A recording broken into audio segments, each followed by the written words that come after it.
neighbor's house, and he's like, yeah, the tree stand should be somewhere around here.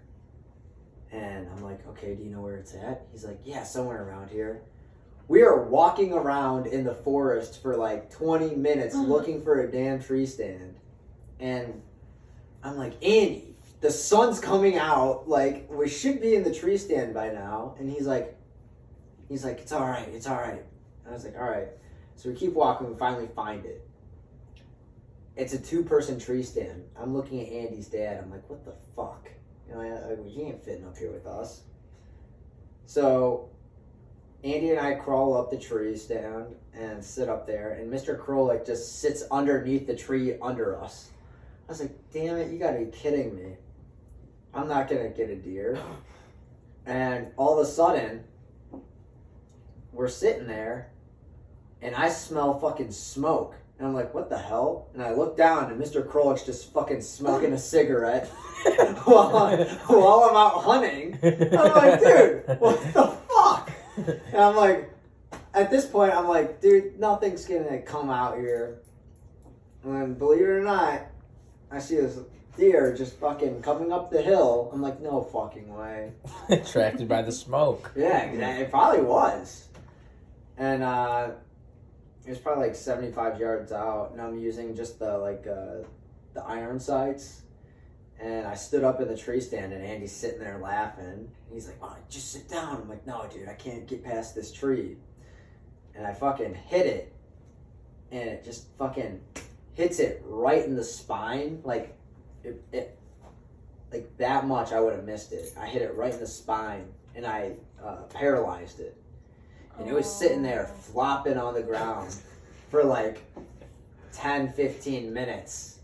And I was like, I have no clue what to do now. Like, what do I do? I'm like, how old are we in junior high? Like 12, 13. I'm like, fuck, what do I do? And it was either I was walking up and slitting its throat or putting another bullet in it. So Andy calls his friend Ray. It's simple. You just shoot it. Yeah, well, I didn't know. I didn't know if that would make the meat go bad or like what. Like what? I don't know. So Andy calls his buddy Ray, and Ray is this like 50-year-old dude that lives in Litchfield. He actually just passed away. But he came up and like told me to shoot the deer. I shot the deer again. And I had no clue about hunting, like what to do after I shot the deer.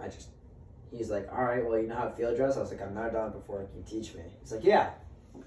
He's like, all right, first thing you want to do is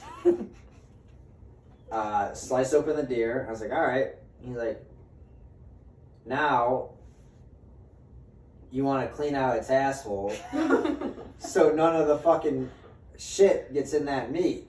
And I was like, that makes sense to me.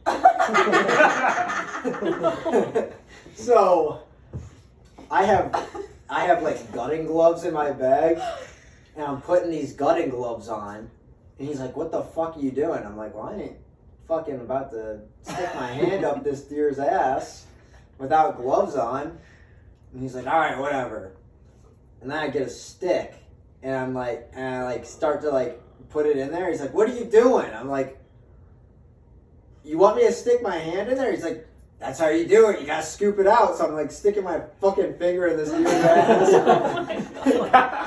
scooping it out. And then I look at him. I'm like, all right, now what? And he's like, I don't know, but you sure look gay with your finger in a deer's ass.